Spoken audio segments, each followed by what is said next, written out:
কেউ কথা রাখেনি। ৩৩ বছর কাটল, কেউ কথা রাখেনি।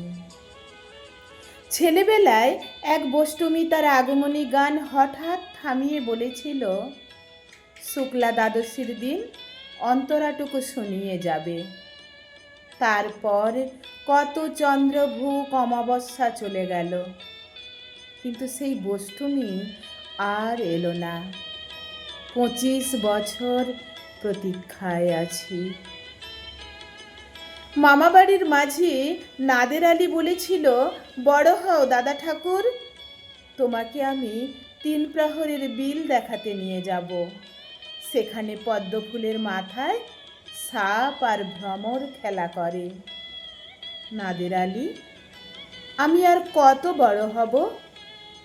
আমার মাথা এ ঘরের ছাদ ফুঁড়ে আকাশ স্পর্শ করলে তারপর তুমি আমায় ৩ প্রহরের বিল দেখাবে? একটাও রয়্যাল গুলি কিনতে পারিনি কখনো। লাঠি লজেন্স দেখিয়ে দেখিয়ে চুষেছে লস্কর বাড়ির ছেলেরা। ভিখারির মতন চৌধুরীদের গেটে দাঁড়িয়ে দেখেছি ভিতরে রাস উৎসব। অবিরল রঙের ধারার মধ্যে সুবর্ণ কঙ্কন পরা ফর্সা রমণীরা কত রকম আমোদে হেসেছে। আমার দিকে তারা ফিরেও চায়নি। বাবা আমার কাঁধ ছুঁয়ে বলেছিলেন, দেখিস একদিন আমরাও। বাবা এখন অন্ধ। আমার দেখা হয়নি কিছুই। সেই রয়্যাল গুলি, সেই লাঠি লজেন্স, সেই রাস উৎসব আমায় কেউ ফিরিয়ে দেবে না।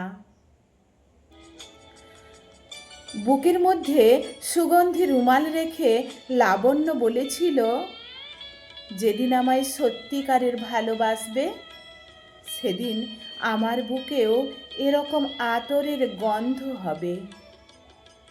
ভালোবাসার জন্যে আমি হাতের মুঠোয় প্রাণ নিয়েছি। দুরন্ত ষাঁড়ের চোখে বেঁধেছি লাল কাপড়।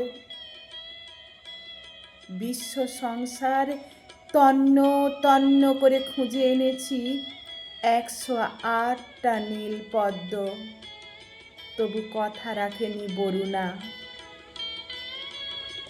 এখন তার বুকে শুধুই মাংসের গন্ধ। এখনো সে যে কোনো নারী।